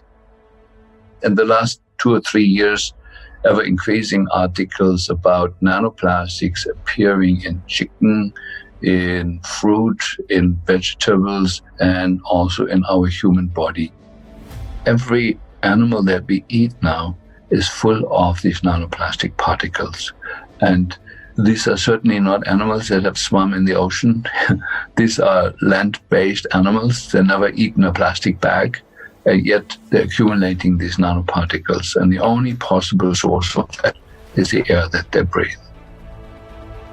At this late hour on our planet, when we most need alternative forms of energy, climate engineering is dramatically diminishing all 3 primary forms of alternative energy.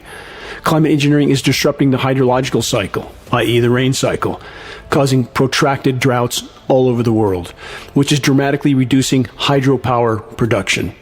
Climate engineering, by its very description, solar radiation management to block the sun, greatly diminishes solar power output all over the world. Climate engineering also reduces wind power because it reduces convection. Atmospheric layers of reflective particles reduce convection, which in turn reduces wind, which reduces evaporation, again decreasing potential power output for all other forms of energy. Many are absolutely overwhelmed when they are introduced to the climate engineering issue. They try to convince themselves that our government would never do this to us, but such a conclusion doesn't hold up to available data. All official air testing agencies generally test for 10 microns, 2.5 microns at best. Atmospheric testing has proven that climate engineering aerosols are unimaginably smaller, in the 20 to 100 nanometer range. The smaller the particle, the more deadly it is to inhale. Available science studies prove that human hearts and human brains now have not just millions, but billions of nanoparticles lodged in them. Most know that bee colonies are collapsing. What most don't know is that insect populations in general are also collapsing all over the world. Bees are dying of symptoms resembling Alzheimer's and dementia in human beings because they're packed full of aluminum. Why aren't the beekeepers acknowledging this? Why isn't this fact a headline all over the globe? To suit our convenience, we clear other large areas of natural life in order to build towns and cities. Our homes, stores, and factories, clustered closely together, are easy marks continually tempting invasion by the insect enemies. Our only answer is to wage constant battle with the bugs. This must be intelligent, organized, well-planned warfare. We must fight our insect enemies with every weapon our imagination and science can devise.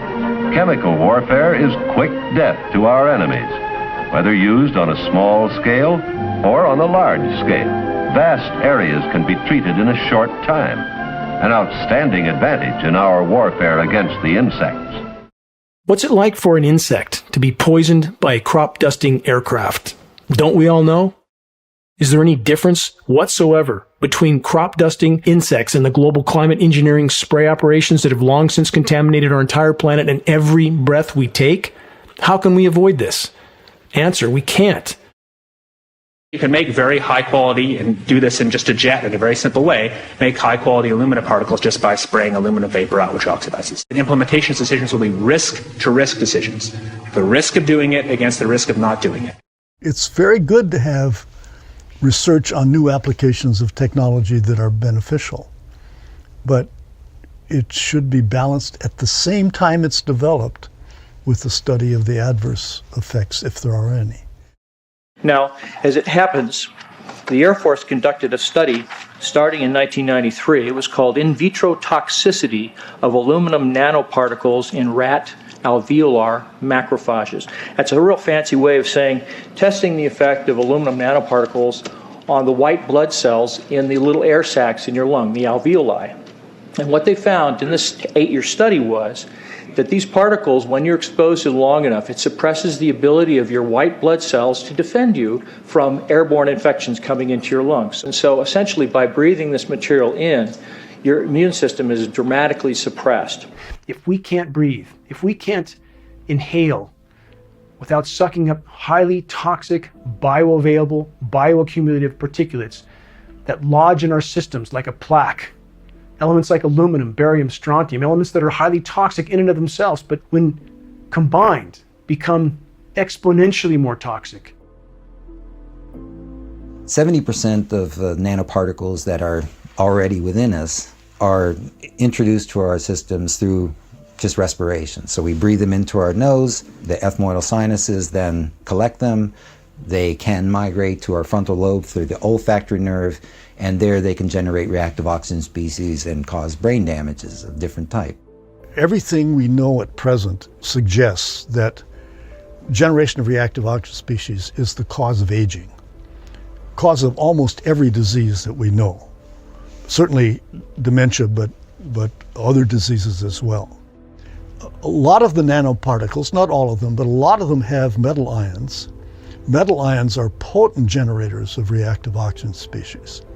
When you have nanoparticles in the body, they are small enough so they go everywhere. There is no barrier to them in any part of the body. They cross the blood-brain barrier, they cross cell membranes. They're even more reactive or can be more damaging than virus particles.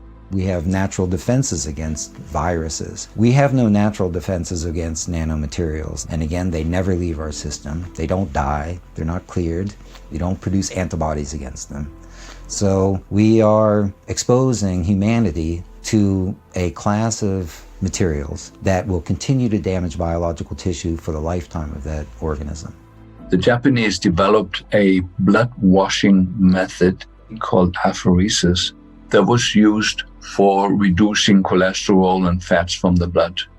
And then a brilliant German toxicologist came along and modified this procedure where he could not only wash out the blood, but also the plasma from the connective tissue, which is a much deeper look into the system.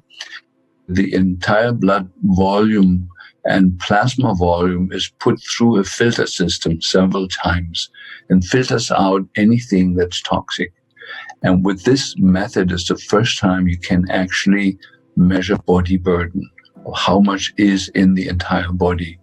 And as it turns out, nanonized aluminum is by a factor of roughly 100 times, 94 to 120 times more prevalent than any other toxin, nanonized aluminum.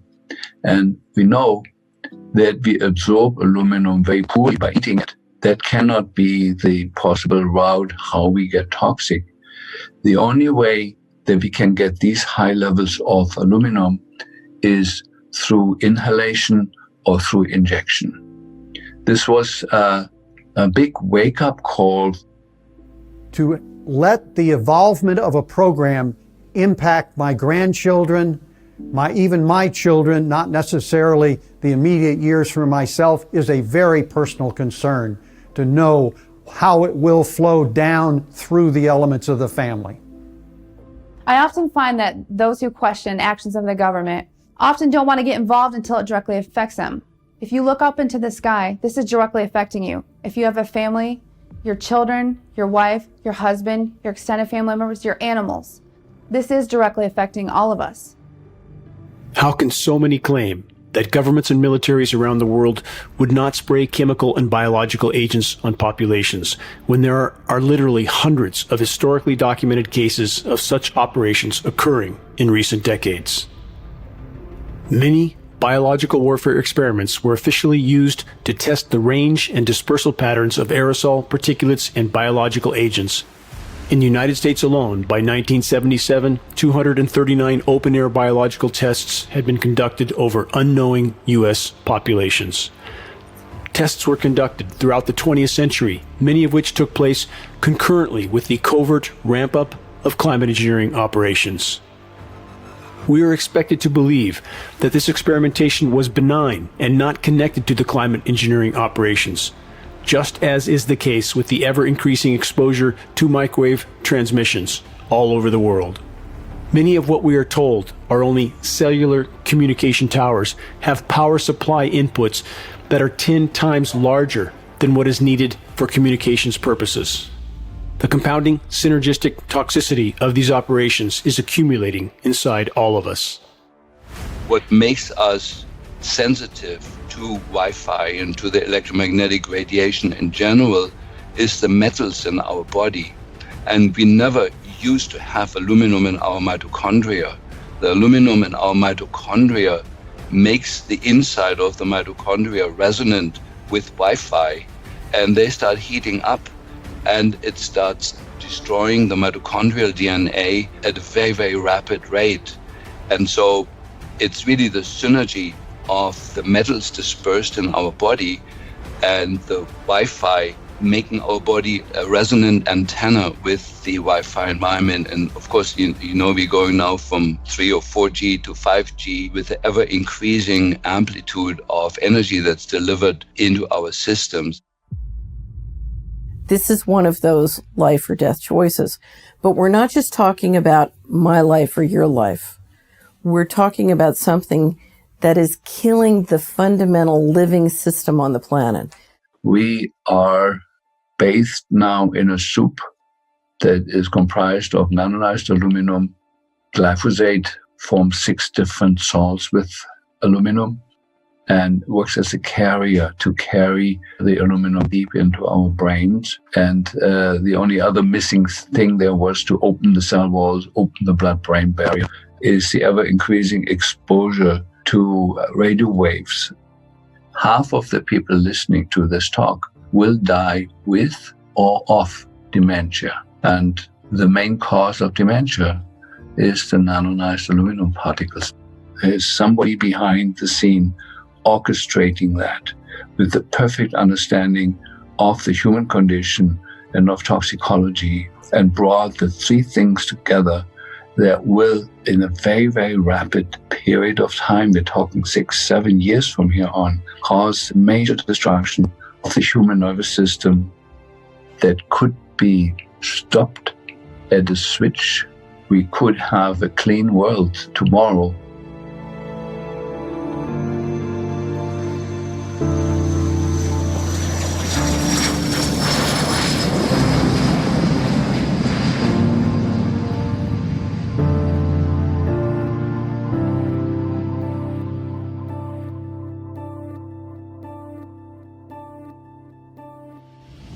We need to come together for all of humanity to address this issue. And I think that the only way to do that at this point is a legal approach and to present all evidence on both sides, the evidence that we are collecting as independent scientists and the evidence that already exists in those laboratories where these materials are produced and deployed. Colleagues of mine, they don't really accept this yet. They're starting to because I've shared some of the data that we've collected, but most of them will ignore it and do call it beat-up conspiracy theories. Well, those learned people are ignorant of the facts. And so my call to action is don't ignore things anymore. You know, we have to address this issue. It's on our doorstep. It's in our skies. It's in our children. We have to do something. If the ongoing global climate engineering, weather warfare operations are not brought to light and to a halt, allowing the planet to respond to the damage done, it will never be able to find a new equilibrium, an equilibrium that may yet allow it to sustain life into the future. Exposing and halting climate engineering operations is the great imperative. They are disrupting virtually the entire web of life. I think we need to enlist the support of commercial airline pilots, as well as calling back and bringing these subject up with our House and Senate members in the U.S. Congress. I think it's going to take that kind of action to get this geoengineering exposed, find out what's behind it and why they are doing this. In my life, I have friends, family, wonderful people who are trying to stay within the official reality on the theory that they'll be safer. And the reality is, if you look at where this thing is going, you know, better we deal with it now. It's like cancer. It's only going to get worse. The data is what's going to change people's mind.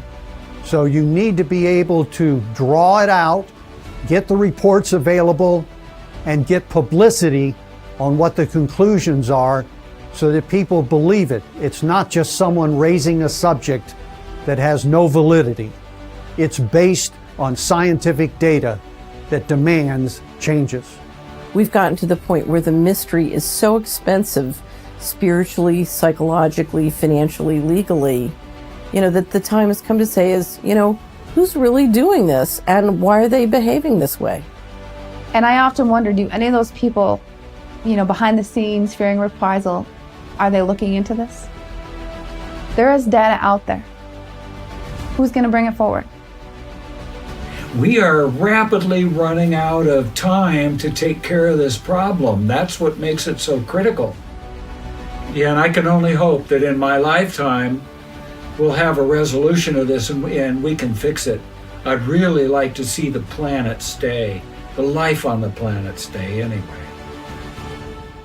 How do we stop climate engineering?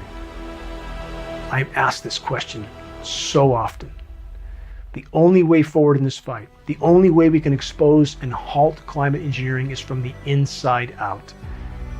With a critical mass of awareness, a level of awareness so vast that it causes a shockwave around the world, so that populations all over the world know what their governments have done to them without their knowledge or consent. A level of awareness so vast that our military brothers and sisters and their families understand what they are really a part of, literally self-extermination.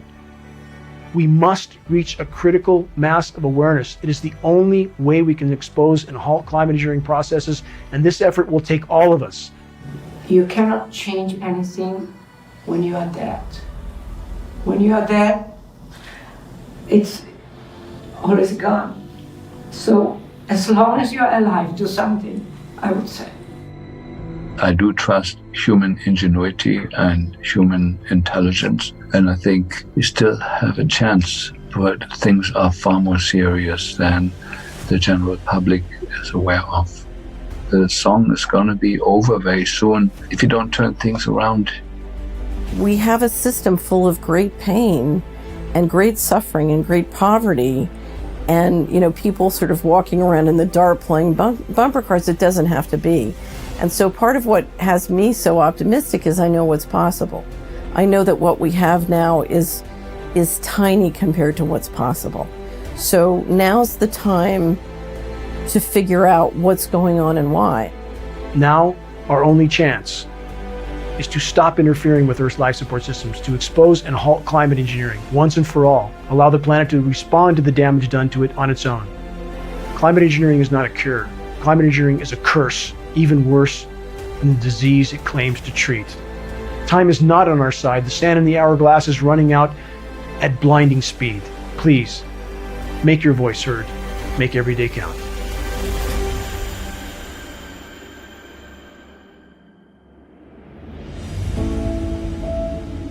Please forgive me if I ran for a moment on the memories from my former life, my life before the last 20 years of my desperate attempt to sound the alarm. I spent so much time on or near the ocean. I got my scuba certification at age 14. Being below the waves was always an escape to another world. A world that still made sense. A world in which I often felt I wanted to remain. And I feel so fortunate to have seen and experienced life below the surface of the sea in numerous parts of the world. In the waters off New Zealand, Australia, in the South Seas, Fiji, the most remote locations in the Sea of Cortez, the Gulf of California. But the vast majority of my diving sabbaticals were around all the shores of the Channel Islands, off the coast of California. And how incredibly miraculous and thriving were the once expansive kelp forests there. I would meander in total solitude through these mystical undersea landscapes that were teeming with life. When the water clarity was at its best, the visibility could be well over 100 feet. And on such days, stunningly beautiful beams of sunlight would glisten down through the kelp stalks, rising up from so far below me. It was like being in the canopy of a long-lost medieval forest. And weaving my way through the massive kelp stalks in total silence, I felt like a wild and free bird flying through an untouched and unspoiled paradise of unimaginable beauty. So many species, all playing their individual part in the miraculous web of life. Seals, making their way through the kelp, would often alter their course, and they would swim up to me and stare right into my mask, directly into my eyes. They were curious. Many of my memories from the kelp forests now seem a very distant dream from another life. Moments that I knew, even while they were occurring, were slipping away. It was beautiful. It was nature. A part of the living ocean. A part of the web of life on which our lives depend. I had to leave that life. There was a constant calling of conscience inside me. I felt there was much I had to do, that there was a long journey before me, yet to be traveled. The deepest and most untraveled wilderness has always been my sanctuary, and when I trek there alone and in solitude, I feel most connected to the whole. I marvel at the complexity and the miraculousness of life, the countless forms of it. I try to contemplate the endless and seemingly impossible factors that were necessary for life to exist and flourish on this spinning ball of rock in the harsh and hostile environment of space. A ball of rock with its own magnetic shield, with its own moon that stabilizes its orbit, that orbits a life-giving star at just the right distance, with miraculous atmospheric layers that, for unimaginably long spans of time, have facilitated countless forms of life. How wondrous it all is, each part. A dragonfly, a tree, a bird, a whale, the sunrise, millions of tons of water magically floating through the sky in the form of spellbindingly beautiful clouds, bringing life-giving rain. When I witness the destruction of this miraculous web of life, I can only think of returning to the front line of the battle to sound the alarm. Reaching a critical mass of awareness in the population is the only way forward in this fight. The challenges we face are immense. The odds are against us. But as the proverb goes, it's not over till it's over. Any one of us could be the final pebble that triggers the landslide of awakening.